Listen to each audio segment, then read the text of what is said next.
क्या आपको भी ऐसा लगता है कि भारत में पासपोर्ट बनवाना मतलब अरे बाप रे बहुत बड़ा सिरदर्द है? अगर हाँ, तो आप अकेले नहीं हैं। लेकिन क्या होगा अगर मैं कहूँ कि ये प्रोसेस अब पहले से कहीं ज्यादा आसान हो गया है?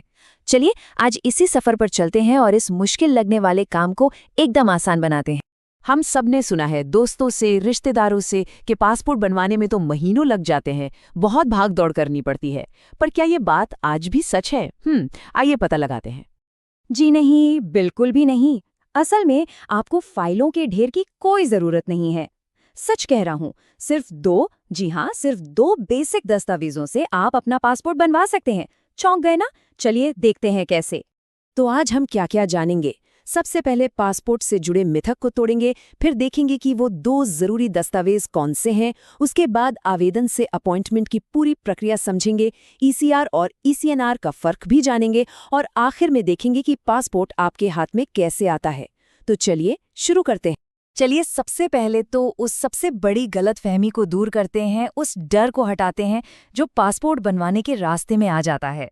जरा सोचिए, ये सिर्फ विदेश जाने का एक टिकट नहीं है, ये तो भारत में भी आपकी पहचान का सबसे मजबूत सबूत है।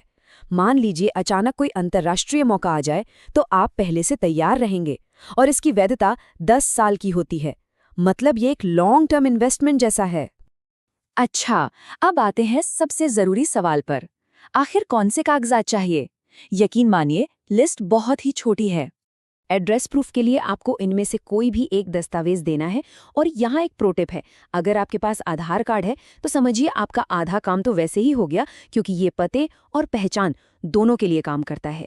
अब बात करते हैं डेट ऑफ बर्थ के प्रूफ की। यहाँ भी आपको इनमें से बस एक ही दस्तावेज चुनना है। तो देखा आपने, असल में सिर्फ एक आधार कार्ड और मान लीजिए एक पैन कार्ड से आपका काम बन सकता है ना? एकदम आसान। तो दस्तावेज तैयार है? बहुत बढ़िया। अब देखते हैं कि ऑनलाइन आवेदन से लेकर पासपोर्ट ऑफिस के अपॉइंटमेंट तक का सफर कैसा होता है। ये पूरा प्रोसेस ना अब बिल्कुल डिजिटल और सिस्टमैटिक हो गया है। आप घर बैठे ऑनलाइन अप्लाई कर सकते हैं या किसी पास के साइबर कैफे से मदद ले सकते हैं। फॉर्म भरने के बाद आपको बस एक अपॉइंटमेंट लेना है और तय समय पर पासपोर्ट सेवा केंद्र पहुंचना है। जो सरकारी फीस है वो सिर्फ 1,500 रुपये है, जो आपको ऑनलाइन ही जमा करनी होती है। इसमें कोई छिपा हुआ चार्ज नहीं है। हाँ, अगर आप किसी साइबर कैफे की मदद लेते हैं तो वो अपनी सर्विस का एक छोटा सा शुल्क ले सकते हैं, जो कि आम बात है। अपॉइंटमेंट वाले दिन के लिए एक बहुत ज़रूरी टिप, अपने सभी ओरिजिनल दस्तावेज और उनकी एक-एक सेल्फ अटेस्टेड फोटोकॉपी का सेट साथ में ज़रूर रखें। वहाँ अधिकारी ओरिजिनल दस्तावेजों को स्कैन करके आपको तुरंत वापस कर देंगे और फोटोकॉपी जमा कर लेंगे। अब एक ऐसे टॉपिक पर बात करते हैं जो अक्सर लोगों को कंफ्यूज करता है, ईसीआर बनाम ईसीएनआर पासपोर्ट। आखिर ये है क्या भला? ईसीआर यानी इमिग्रेशन चेक रिक्वायर्ड, ये उन लोगों के पासपोर्ट पर होता है जिन्होंने 10वीं क्लास पास नहीं की है। इसका मतलब ये है कि अगर वो कुछ खास देशों में काम करने जा रहे हैं तो उन्हें एक एक्स्ट्रा जांच से गुजरना पड़ता है। यहाँ पर असली फर्क समझ में आता है। अगर आप 10वीं पास हैं तो आपको मिलता है ईसीएनआर पासपोर्ट, यानी इमिग्रेशन चेक नॉट रिक्वायर्ड। इससे आप काम के लिए दुनिया में कहीं भी बिना किसी एक्स्ट्रा जांच के जा सकते हैं।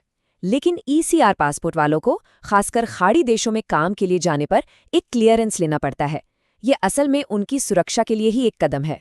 लेकिन एक अच्छी खबर है, अगर आप सिर्फ घूमने जा रहे हैं, छुट्टियां मनाने जा रहे हैं, तो आपका पासपोर्ट ईसीआर हो या ईसीएनआर, इससे कोई फर्क नहीं पड़ता। ये नियम सिर्फ वर्क वीजा पर लागू होता है। पासपोर्ट सेवा केंद्र का काम पूरा। अब बस आखिरी के कुछ कदम बाकी हैं। चलिए देखते हैं वो क्या हैं। आप यकीन नहीं करेंगे, ये प्रक्रिया काफी तेजी से होती है। आपके अपॉइंटमेंट के कुछ ही दिनों के अंदर पुलिस वेरिफिकेशन शुरू हो जाता है, और अगर सब कुछ ठीक रहा तो 10 दिनों के अंदर पासपोर्ट प्रिंट होकर आपके घर पर होगा। पुलिस वेरिफिकेशन से घबराने की जरूरत नहीं है। ये बस एक स्टैंडर्ड चेक है, ये देखने के लिए कि आपका कोई क्रिमिनल रिकॉर्ड तो नहीं है। अगर आपका रिकॉर्ड साफ है तो ये बहुत जल्दी हो जाता है। और हाँ, याद रखिएगा, ये एक सरकारी प्रक्रिया है, इसके लिए किसी को भी पैसे देने की जरूरत नहीं है। तो देखा आपने, ये पूरी प्रक्रिया कितनी सीधी और सरल है। अब बात करते हैं कि ये छोटा सा दस्तावेज आपके लिए अवसरों के कितने बड़े दरवाजे खोल सकता है।